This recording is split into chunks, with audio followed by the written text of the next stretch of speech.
Have you ever stood in front of the ocean and felt like it was looking back at you, like it knew you better than you've ever known yourself?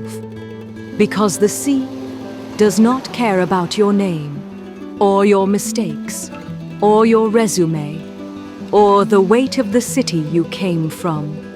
The sea does not judge. It remembers. It dissolves. It swallows everything, including pain. Pablo Neruda was a man of the land, of cities, of revolutions, of exile, of heartbreak. But there was one place where the voices stopped, where the walls fell, where the mirror stopped lying. The sea. This was not a vacation spot, not a backdrop for sunsets. It was a cathedral made of salt, a church without walls, a graveyard of forgotten things, a womb for lost souls. Because when the city became too loud, when the skin became a prison, Neruda walked into the sea and asked, "Am I still here?" The year was 1954.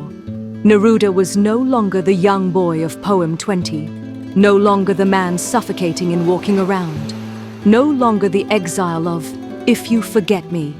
Now, he was something else, a man who had lived and survived every possible kind of exile.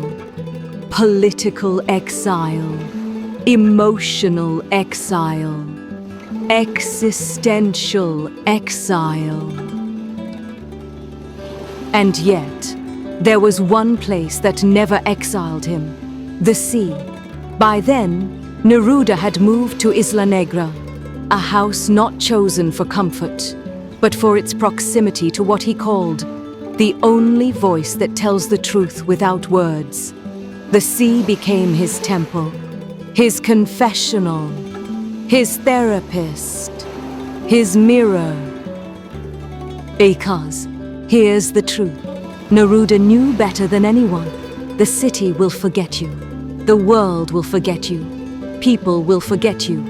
But the sea never forgets who you are. It remembers everything.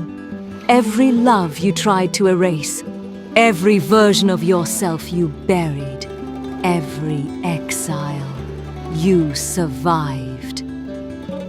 Neruda's relationship with the sea was not poetic decoration. It was survival. When the world became unbearable, he did not look for answers. He looked for the tide, because the sea doesn't heal you by fixing anything. It heals you by reminding you that nothing stays. Not pain, not joy, not even us.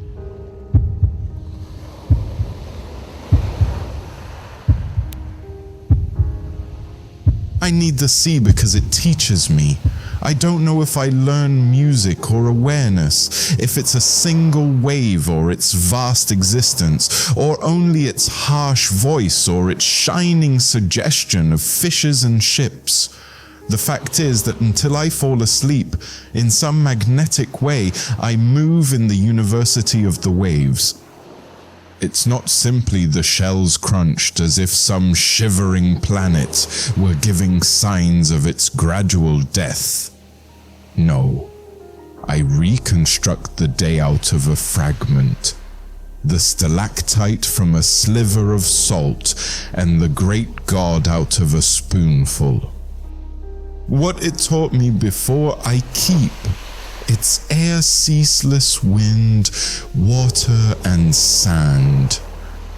It seems a small thing for a young man to have come here to live with his own fire. Nevertheless, the pulse that rose and fell in its abyss, the cracking of the blue cold, the gradual wearing away of the star, the soft unfolding of the wave squandering snow with its foam, the quiet power out there, sure as a stone shrine in the depths, replaced my world in which were growing stubborn sorrow, gathering oblivion, and my life changed suddenly. as I became part of its pure movement.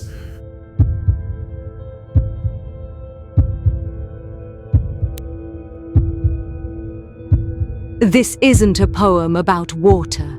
It's a poem about memory, about how the sea holds what the world tries to erase. It holds the names you forgot, the voices you silenced, the versions of yourself you buried under routine, survival, exile.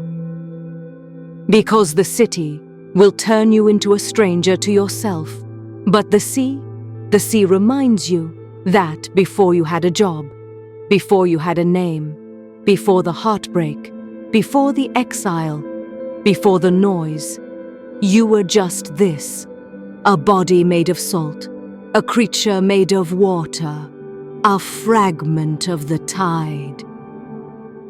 And maybe that's why Neruda kept coming back, not to heal, but to dissolve, because the sea doesn't fix you, it dissolves you.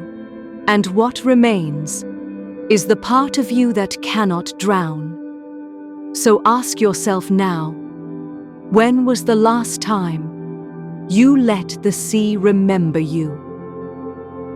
Because here's the truth, even the sea has limits. It can hold your pain, it can dissolve your exile, it can remind you of who you were, before the noise, before the world, but it cannot save you from yourself, because what happens when even the sea looks back at you and says, "There is nothing else I can take from you"? When even the tide refuses to carry what no longer fits in your skin, there is only one thing left. You turn the weight into words, because when the pain no longer fits in the body, it becomes a poem. In the next episode, we walk into the silence no ocean can reach, into the exile that no country can name, into the unbearable violence of surviving someone who is no longer here. Pablo Neruda's The Dead Woman. Coming next in Enlighten My Silence.